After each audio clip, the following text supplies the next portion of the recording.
صحابہ اکرام رضوان اللہ علیہ مجمعین بھی اس دنیا سے اس ہمیشہ کے جہان کی طرف منتقل ہوئے. انبیاء اکرام علیہ الصلاۃ والسلام بھی منتقل ہوئے، اور میں اور آپ نے بھی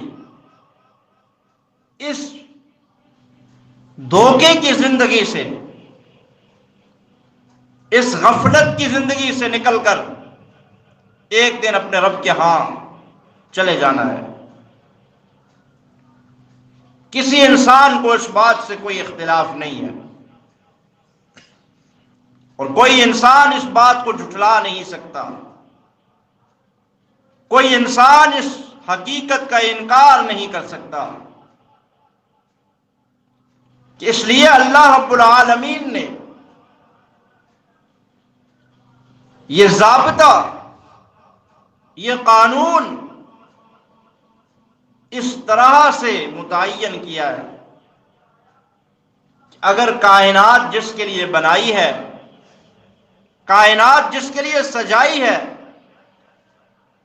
اگر اس پر بھی یہ قانون لاگو ہوتا ہے تو کوئی اور اس قانون سے چھٹکارا نہیں پا سکتا. یہ بات تو اٹل اور حقیقت ہوئی کہ ایک دن انسان دنیا سے کوچ کر کے اپنے رب کی طرف جائے گا، لیکن ہم نے کیا کر کے جانا ہے اور کن کاموں سے اپنے آپ کو بچانا ہے. چونکہ ایک مومن اور مسلمان ہونے کی حیثیت سے میرا آپ کا عقیدہ اور مذہب ہے، میرا اور آپ کا یہ ماننا ہے کہ مرنے کے بعد اپنے رب کا آمنا سامنا ہونا ہے، اپنے آخری نبی حضرت محمد الرسول اللہ صلی اللہ علیہ وسلم کا سامنا کرنا ہے، مختلف مراحل سے گزرنا ہے، جس مراحل میں ہم سے سوالات و جوابات بھی ہونے ہیں، اور ہم سے ایک ایک چیز کا حساب بھی ہونا ہے. اور ان میں سب سے ابتدائی منزل اور سب سے بنیادی اور ابتدائی حساب و کتاب کی جگہ وہ قبر ہے. اب مرنے کے بعد انسان کی اگلی منزل دنیا کے بعد وہ اس کی قبر ہوتی ہے. اب انسان وہ 5 6 7 فٹ کی قبر کے اندر جب اتار دیا جاتا ہے، اس کے اوپر منو مٹی ڈال دی جاتی ہے. اب رشتہ دار، عزیز و اقارب، دوست، اس کے جان پہچان والے اس کو قبر میں اتار کے واپس آ جاتے ہیں، جبکہ اس سے آگے کا سفر اور مراحل اس نے اکیلے طے کرنا ہے. اس سے آگے کا سفر تنے تنہا اس نے عبور کرنا ہے. اب وہاں سب سے پہلے منکر نکیر کے سوالات کے جوابات بھی ہیں. اسی سفر میں اس کے ایمان اور مذہب کے متعلق بھی سوال ہے، اور اپنے رب سے اس کا تعلق کتنا تھا اس کے بارے میں بھی سوال ہے. رسول اللہ صلی اللہ علیہ وسلم سے اس کا تعلق اور محبت کیا تھی اس کے متعلق بھی سوال ہے. یہ میں اس لیے یہ بات کہہ رہا ہوں کہ جب پوچھا جائے گا من ربک کا، تو وہ اس حساب سے پوچھا جائے گا، اور بندہ اس بیس پر یہ جواب دے گا جب اس کا اپنے رب کے ساتھ تعلق ہوگا، معرفت ہوگی. جب تعلق و معرفت ہوگی تو وہ جواب دے سکے گا ربی اللہ، میرا رب اللہ ہے. جب رسول اللہ صلی اللہ علیہ وسلم کے متعلق پوچھا جائے گا تو وہ جواب دے سکے گا کہ جس کا تعلق محبت حضور علیہ السلام سے ہوگی، وہاں یہ ظاہری شور شرابے کی محبتیں نہیں چلیں گی، وہاں تو وہی مانا جائے گا اور وہی چیز سامنے ہوگی کہ جو وہ دل سے کرتا تھا اور جو حقیقت تھی۔ وہاں ظاہری باتیں نہیں چلیں گی۔ جس کو اس کے محبوب سے محبت ہوگی تو وہ خود بولے گا کہ یہ میرے رسول حضرت محمد الرسول اللہ صلی اللہ علیہ وسلم ہے۔ روایت میں آتا ہے کہ رسول اللہ صلی اللہ علیہ وسلم کی صورت مبارک دکھائی جائے گی اور پوچھا جائے گا قبر کے اندر، ما تقول فی حق هذا الرجل، اس شخص کے متعلق تم کیا کہتے ہو؟ اب جس نے حضور علیہ السلام کی سنتوں کو زندہ کیا، حضور علیہ السلام سے محبت رکھی، حضور علیہ السلام کی بات کو حرف آخر سمجھا، وہ تو جواب دے دے گا کہ یہ تو میرا رسول ہے، یہ تو میرا پیغمبر ہے، یہ تو میرا ایمان ہے، یہ تو میری سب کچھ ہے۔ لیکن جس کو رسول اللہ سے عشق، محبت، پیار نہیں ہوگا، جس نے ان کے طریقوں کے مطابق زندگی نہیں گزاری ہوگی، وہ حضور علیہ السلام کے متعلق کچھ نہیں کہہ سکے گا۔ وہ کہے گا میں نہیں پہچانتا یہ کون ہے۔ ما دینوں کا، تیرا دین کیا ہے؟ اب یہ نہیں ہے کہ یہاں سے رٹے ہوئے سوال اور جواب ہوں گے اور وہ کہہ دے گا کہ میرا دین تو اسلام ہے، میرا مذہب اسلام ہے۔ نہیں، دین الاسلام، میرا دین اسلام ہے، وہی بتا سکے گا جس نے دین اسلام اور شریعت کے مطابق زندگی گزاری ہوگی۔ اگر شریعت کے مطابق زندگی نہیں ہوگی، اسلام کے مطابق زندگی نہیں گزاری ہوگی، تو قطعاً بھی وہ نہیں کہہ سکے گا کہ میرا دین، میرا مذہب اسلام ہے۔ ان سوالوں کا جواب اعمال کی بنیاد پر ہے، صرف کہنے کی گفتار تک نہیں ہے، گفتار کی بنیاد نہیں ہے، بلکہ اعمال کی بنیاد پر سوالوں کا جواب ہوگا۔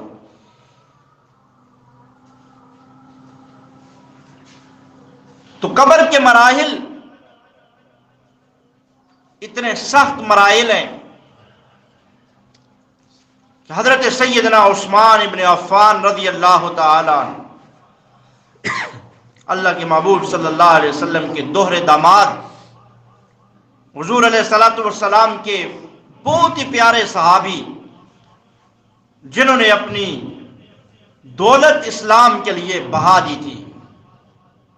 حضور علیہ السلام کو جہاں پہ بھی مال و دولت کی ضرورت ہوتی، حضرت سیدنا عثمان رضی اللہ تعالیٰ عنہ 100 اونٹ سامان سے لدے ہوئے اللہ کے محبوب علیہ السلام کے حوالے کر دیا کرتے۔ اور یہ وہ عثمان ہیں جن کی حیا، جن کا شرم، اس کے متعلق حضور علیہ السلام بھی فرماتے ہیں کہ عثمان تو وہ ہے جس سے آسمانوں کے فرشتے بھی حیا کرتے ہیں۔ یہ اتنا عزت دار شخص ہے کہ آسمانوں کے فرشتے بھی شرم و حیا کرتے ہیں عثمان سے۔ وہ عثمان رضی اللہ تعالیٰ عنہ فرماتے ہیں جب وہ قبرستان میں جایا کرتے تو اتنا روتے تھے وہ، صحابہ فرماتے اتنے روتے کہ ان کی داڑھی مبارک آنسوؤں سے تر ہو جاتی، گیلی ہو جایا کرتی تھی۔ صحابہ اکرام رضوان اللہ علیہ مجمعین نے پوچھا آپ اتنا کیوں روتے ہیں قبروں میں جا کے؟ جب آپ قبرستان میں جاتے ہیں تو آپ اتنا روتے، ہم نے اس کے علاوہ آپ کو کبھی اتنا روتا نہیں دیکھا جتنا آپ قبرستان میں جا کے روتے ہیں۔ حضرت سیدنا عثمان ابن عفان رضی اللہ تعالیٰ عنہ کا جواب سنیے۔ فرماتے ہیں اے میرے دوستو، اے میرے محبوب نبی کے صحابہ، میں قبرستان میں جا کے اس لیے اتنا رنجیدہ اور غمزدہ اور پریشان اور خوفزدہ ہو جاتا ہوں، اور اس لیے روتا ہوں کہ یہ آخرت کی منزلوں میں سب سے پہلی منزل ہے۔ جیسے آپ سیڑھی پہ قدم رکھتے ہیں تو سب سے پہلی سیڑھی، پھر اس سے اوپر دوسری، تو یہ قیامت کی سیڑھیوں میں سے سب سے پہلی سیڑھی اور منزل وہ قبر ہے۔ اس لیے رسول اللہ صلی اللہ علیہ وسلم نے فرمایا، کوئی یہ نہ سمجھے کہ انسان مرتا ہے اس کے بعد 100 سال گزر جاتے ہیں، قیامت تو آتی ہی نہیں ہے، اور قیامت تک وہ پڑا رہے گا، اور پھر وہاں جا کے قیامت کا دن آئے گا اور پھر حساب و کتاب ہوگا۔ ایسی بات نہیں ہے۔ اللہ کے محبوب علیہ السلام فرماتے ہیں، من مات فقد قامت قیامتہ، جو شخص مر گیا اس کی قیامت شروع ہو گئی۔ تو میرے دوستو، بات یہ کر رہا تھا کہ حضرت عثمان رضی اللہ تعالیٰ عنہ فرماتے ہیں، یہ قبر آخرت کی منزلوں میں سب سے پہلی منزل ہے، جو یہاں کامیاب ہو گیا وہ ساری منزلوں میں کامیاب ہو گیا، اور جو اس پہلی منزل میں ناکام ہو گیا وہ آنے والی ساری منزلوں میں ناکام ہو گیا۔ اس لیے میں جب قبر کے سامنے جاتا ہوں، قبروں کو دیکھتا ہوں، تو میں زار و کتار روتا ہوں۔ اور رونے والا شخص کون ہے؟ جس کو اللہ کے محبوب علیہ السلام نے جنت کی بشارت دی ہوئی ہے۔ 10 صحابہ اکرام ایسے ہیں جن کے متعلق اللہ کے محبوب علیہ السلام نے ایک محفل میں یہ کہا بیٹھ کر کہ یہ 10 صحابہ عشرہ مبشرہ جو کہلاتے ہیں یہ جنتی ہیں۔ ابو بکر فی الجنہ، عمر فی الجنہ، عثمان فی الجنہ، علی فی الجنہ، طلحہ فی الجنہ، زبیر فی الجنہ، سعد فی الجنہ، سعید فی الجنہ۔ 10 صحابہ اکرام کے، عبد الرحمن، اور اس طرح 10 صحابہ اکرام کے نام لیے حضور علیہ الصلوۃ والسلام میں۔ ان 10 صحابہ اکرام میں جو تیسرا نام ہے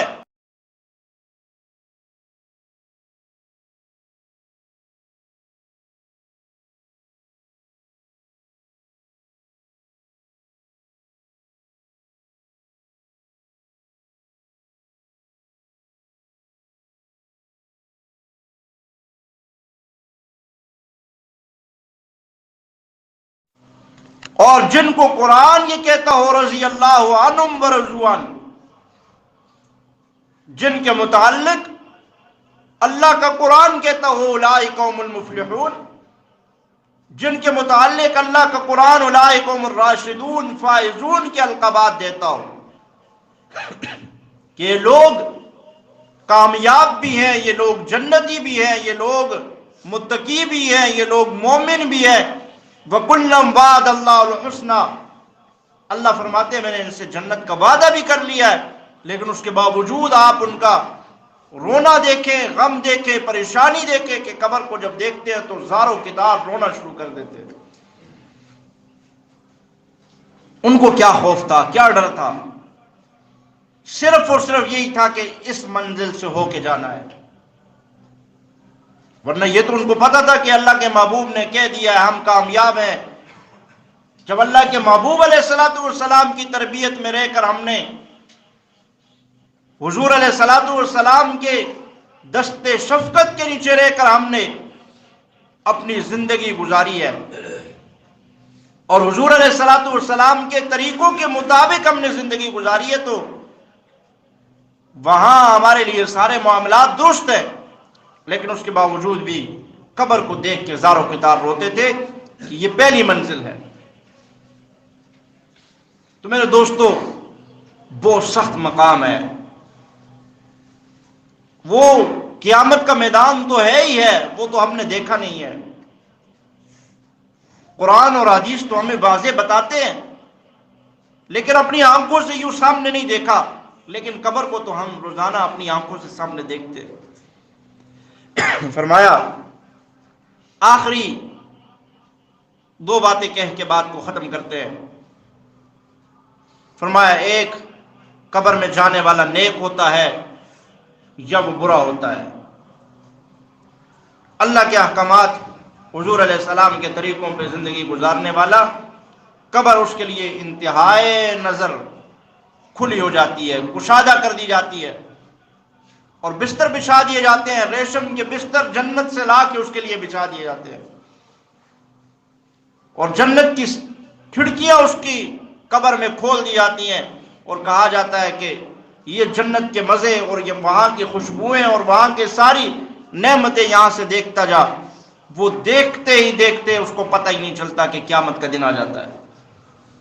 اللہ کی نعمتوں کو دیکھنے میں وہ اتنا منہمک ہو جاتا ہے، اللہ کی نعمتوں کو دیکھتے دیکھتے وہ اپنا وقت یوں اس کا وقت گزر جاتا ہے کہ جیسے ابھی وہ آیا تھا اور اب قیامت ہو گئی ہے، اس کو پتہ ہی نہیں چلے گا۔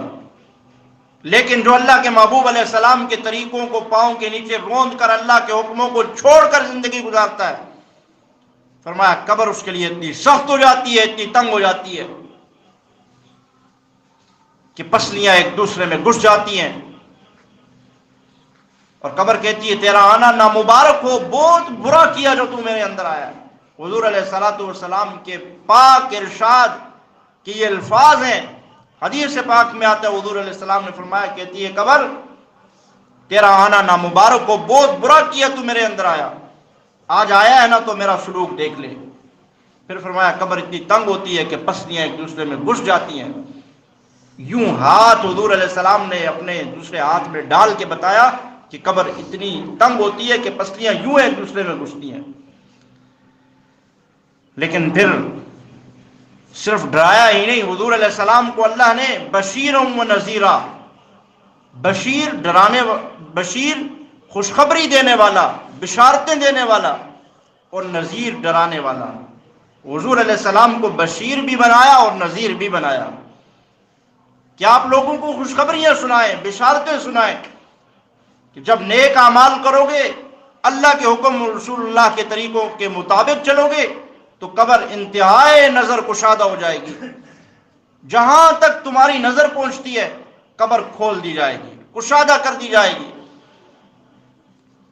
اور جنت کے دروازے کھڑکیاں اس کی قبر میں کھول دی جائیں گی، فرشتے دائیں بائیں، وہ جنت اس کے لیے بن جائے گی۔ اسی لیے اللہ کے محبوب علیہ السلام نے بہت ہی پیارے الفاظ کہے، القبر روضۃ من ریاض الجنہ او حفرۃ من حفر النار۔ قبر کو مٹی کا گڑھا نہ سمجھو کہ نیچے ہم نے گڑھا کھودا، اوپر پتھر رکھے، اوپر مٹی ڈال دی، یہ تو مٹی کا گڑھا ہے، نہیں۔ اللہ کے محبوب علیہ السلام نے فرمایا القبر روضۃ من ریاض الجنہ، قبر جنت کے باغوں میں سے ایک باغ ہے، او حفرۃ من حفر النار، یا جہنم کے گڑھوں میں سے ایک گڑھا ہے۔ یہ مٹی کا گڑھا نہیں ہے، اعمال کی بنیاد پر یہ جنت کا باغ بنے گا، اور بدعمالیوں کی بنیاد پر یہ جہنم بنے گی، اسی میں آگ جلائی جائے گی، اسی میں بچھو بھیجے جائیں گے، اسی میں سانپ بھیجے جائیں گے اگر بدعمالیاں کی ہوں گی۔ تو میرے بھائیو، آج میرے اور آپ کے پاس وقت ہے، ہر مسلمان نے جانا ہے، وقت اسی وقت تک ہے ہمارے پاس، مہلت تب تک ہے جب تک سانس ہے، سانس ختم ہو گیا، مہلت ختم ہو گئی، وقت ختم ہو گیا، اس کے بعد ہم کچھ نہیں کر سکتے۔ ہمارے پیچھے والے جو ہیں ان کی مرضی وہ دعا کریں یا نہ کریں، ان کی مرضی وہ ہمیں یاد رکھیں یا نہ رکھیں، ان کی مرضی وہ دو لفظ پڑھ کے دعا کرتے ہیں تو کریں، نہیں کرتے تو آپ زبردستی ان کو کہہ نہیں سکتے وہاں سے۔ تو اس لیے پھر انسان دوسروں کا محتاج ہو جاتا ہے کہ پیچھے سے کوئی دعا کرے گا، کوئی استغفار ذکر و اذکار کرے گا تو اس کا ایصال ثواب ہے، ورنہ اپنے اعمال انسان کے بند ہو جاتے ہیں۔ تو اس لیے آج موقع ہے، آج ہم خود کچھ کر کے جائیں تاکہ اس حالت میں اپنے رب کے پاس جائیں کہ قبر کہے تیرا آنا مبارک ہو۔ نیک لوگوں کے لیے اللہ کے محبوب علیہ السلام نے فرمایا قبر پکار کے کہتی ہے تیرا آنا مبارک ہو، بہت اچھا کیا تو میرے اندر آیا، تو نے دنیا میں بہت سختیاں برداشت کی، دین کے لیے اللہ کے لیے تو نے قربانیاں دی، سردی گرمی کی پرواہ نہیں کی، تو مسجدوں میں جاتا رہا، تو اللہ کے احکامات کو پورا کرتا رہا، آج دیکھ میں تیرے لیے کیا کرتی ہوں۔ قبر کھل جاتی ہے۔ تو حضور علیہ الصلوۃ والسلام کی لخت جگر پیاری بیٹی حضرت سیدہ فاطمہ الزہرا رضی اللہ تعالی عنہا جب ان کا انتقال ہوا تو قبر کی طرف لے کے جانے لگے تو حضرت ابو ذر رضی اللہ تعالیٰ عنہ جلیل القدر صحابی ہے، بھاگتے ہوئے جنازے سے آگے گئے اور جا کے قبر کو کہا، قبر تجھے پتا ہے تیرے اندر کون آنے والا ہے؟ قبر کو مخاطب کر رہے ہیں، قبر تو جانتی ہے تیرے اندر کون آنے والا ہے؟ تیرے اندر رسول اللہ کی لخت جگر بیٹی فاطمہ آنے والی ہے۔ قبر تجھے پتا ہے تیرے اندر کون آنے والا ہے؟ جنتی نوجوانوں کی سردار حسن و حسین رضی اللہ تعالیٰ عنہما کی والدہ فاطمہ الزہرا آنے والی ہے۔ قبر تجھے پتا ہے تیرے اندر کون آنے والا ہے؟ شیر خدا حیدر کرار سیدنا علی المرتضیٰ رضی اللہ تعالیٰ عنہ کی زوجہ حضرت فاطمہ تیرے اندر آنے والی ہے۔ تجھے پتا ہے عورتوں کی جنت میں عورتوں کی سردار سیدہ فاطمہ تیرے اندر آنے والی ہے۔ اب وہ یہ چند الفاظ کہہ کے خاموش ہو گئے۔ اب رب العالمین نے قبر کو گویائی عطا فرمائی۔ قبر سے یہ آواز آئی، اے ابو ذر، میں حسب نسب کی جگہ نہیں ہوں، میرے اندر حسب نسب نہیں چلے گا کہ کوئی محمد الرسول اللہ کی بیٹی ہو یا کوئی کسی غریب فقیر کی بیٹی ہو، یہاں حسب نسب نہیں چلتا۔ میں تو اعمال کا صندوق ہوں، نیک اعمال لے کر کوئی غریب کی بیٹی آئے گی تو اس کے لیے بھی کشادہ ہو جاؤں گی، اس کے لیے بھی رحمت بن جاؤں گی، اس کے لیے بھی ٹھنڈی چھاؤں کی طرح، ماں کی گود کی طرح بن جاؤں گی۔ اور کوئی بڑے سے بڑا نام والا بھی آئے گا، بد اعمالیاں لے کے آئے گا، تو اس کے لیے بھی قہر اور عذاب بن جاؤں گی۔ اللہ رب العالمین مجھے اور آپ کو اس جگہ جانے سے قبل ہمیں تیاری کرنے کی توفیق عطا فرمائے۔ اس جگہ ہر مسلمان نے، ہر انسان نے جانا ہے۔ اللہ تعالیٰ قرآن و سنت کے مطابق زندگی گزارنے والا بنائے اور موت کی تیاری کی توفیق عطا فرمائے۔ وآخر دعوانا الحمدللہ رب العالمین۔ جنہوں نے سنت ادا نہیں کی وہ سنت پڑھ